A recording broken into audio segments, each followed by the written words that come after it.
Hello ನಮಸ್ಕಾರ ಎಲ್ರಿಗೂ. ಹೇಗಿದ್ದೀರಾ? ಚೆನ್ನಾಗಿದ್ದೀರಾ? ನಾನಿವತ್ತು ಸ್ಪೆಷಲಾಗಿ ತುಂಬ ಹಳೇ ಕಾಲದ ಒಂದು ರೆಸಿಪಿನ ಮಾಡಬೇಕು ಅಂತ ಇದ್ದೀನಿ.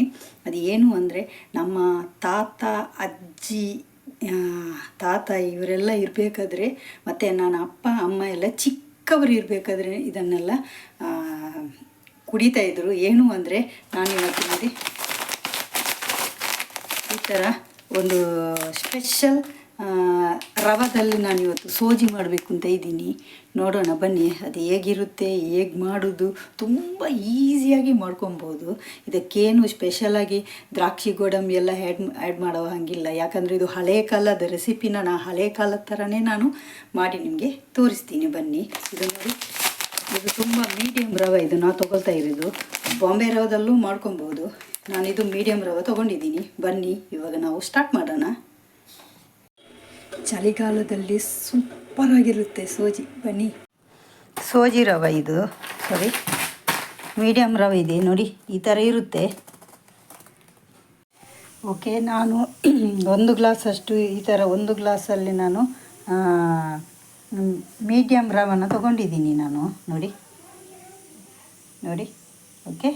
ಮತ್ತು ಇಲ್ಲಿ ನಾನು ರುಚಿಗೆ ತಕ್ಕಷ್ಟು ಬೆಲ್ಲ ತೊಗೊಂಡಿದ್ದೀನಿ. ಬೆಲ್ಲನೂ ನೋಡಿಕೊಂಡು ಹಾಕ್ಕೊಳ್ಳಿ. ಮತ್ತು ಒಂದು 3 ಏಲಕ್ಕಿ ತೊಗೊಂಡಿದ್ದೀನಿ. ಮತ್ತು ಒಂದು ಅರ್ಧ ಹೋಳು ತೆಂಗಿನಕಾಯಿ. ಇದನ್ನು ನಾನು ತುರಿದು ಬಿಟ್ಟು ಇದರ ಹಾಲು ತೊಗೊಂಡು ಬರ್ತೀನಿ.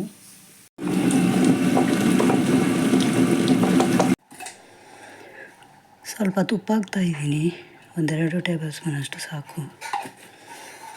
ಇವಾಗ ರವೆ ಹಾಕೋಣ.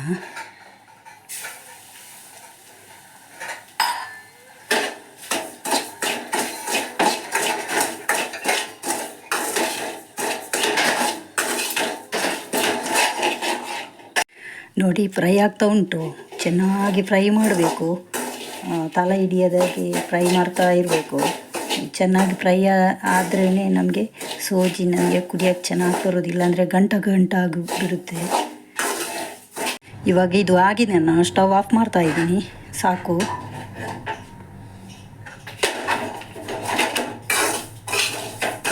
ಬೆಲ್ಲ ಹಾಕಿದ ತಕ್ಷಣ ನೋಡಿ ಹಾಲು ಹೊಡೆದೋಗ್ಬಿಡುತ್ತೆ. ನೋಡಿ, ತೆಂಗಿನ ಹಾಲು ಹಾಗೇ ನೋಡಿ ಈ ಥರ ಬರುತ್ತೆ. ಟೆನ್ಷನ್ ಮಾಡೋಕ್ಕೆ ಹೋಗಬೇಡಿ, ಅದು ಹಾಗೇ ತೆಂಗಿನ ಹಾಲು ತೆಗಿತಾ ಇದ್ದೀನಿ.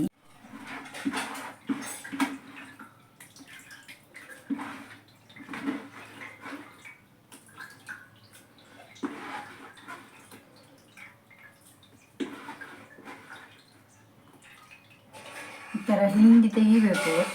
ನೋಡಿ, ಎಷ್ಟು ತೆಳ್ಳಗಾಗುತ್ತೋ ಅಷ್ಟು ತೆಳ್ಳಗಾದರೆ ಓಕೆ. ಮತ್ತೆ ನಾನು ನೀರು ಹಾಕ್ತಾಯಿದ್ದೀನಿ.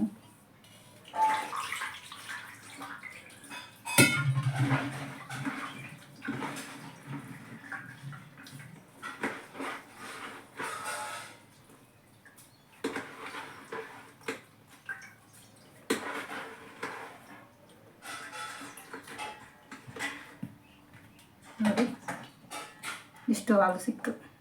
ಇವಾಗ ಸ್ಟಾರ್ಟ್ ಮಾಡೋಣ. ಆನ್ ಮಾಡ್ತಾ ಇದ್ದೀನಿ.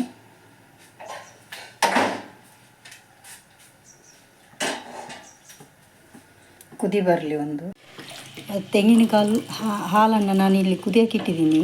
ನೀವು ತಿಳ್ಕೊಳ್ಬೋದು ಇದಕ್ಕೆ ಎಷ್ಟು ಮೆಜರ್ಮೆಂಟ್ ಹಾಕಿದ್ದಾರೆ ಅಂತ. ಸಾರಿ, ಇದಕ್ಕೆ ನೀವು ಎಷ್ಟು ನೀರನ್ನು ಕೂಡ ಆ್ಯಡ್ ಮಾಡ್ಕೋಬೋದು, ನಿಮ್ಮ ಇಷ್ಟ. ಯಾಕಂದರೆ ಇದು ತುಂಬ ನೀರಿದ್ರೇ ಒಳ್ಳೆಯದು.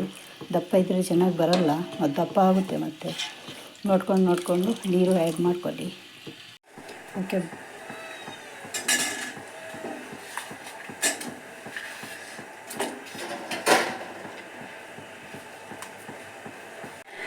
ಈಸಿಯಾಗಲಿ ಹಾಕೋದಕ್ಕೆ ಅಂತ ಹೇಳ್ಬಿಟ್ಟು ಅದೇ ಗ್ಲಾಸಲ್ಲಿ ಮತ್ತೆ ನಾನು ಹುರಿದ ರವೆನ ಹಾಕಿದ್ದೀನಿ. ಇವಾಗ ನಾವು ಆ್ಯಡ್ ಮಾಡೋಣ. ಕುದೀತಾ ಇದೆ.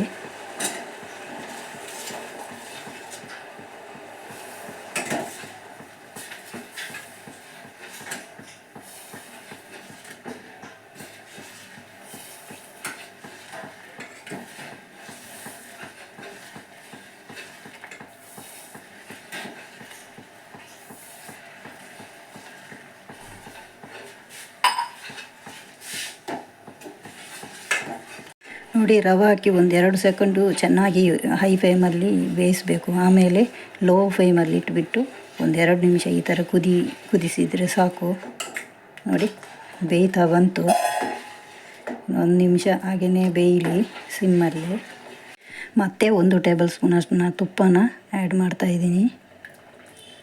ಸಾಕು, ಇದು ಇವಾಗ ಆಗಿದೆ. ನಾನು ಆಫ್ ಮಾಡ್ತಾಯಿದ್ದೀನಿ.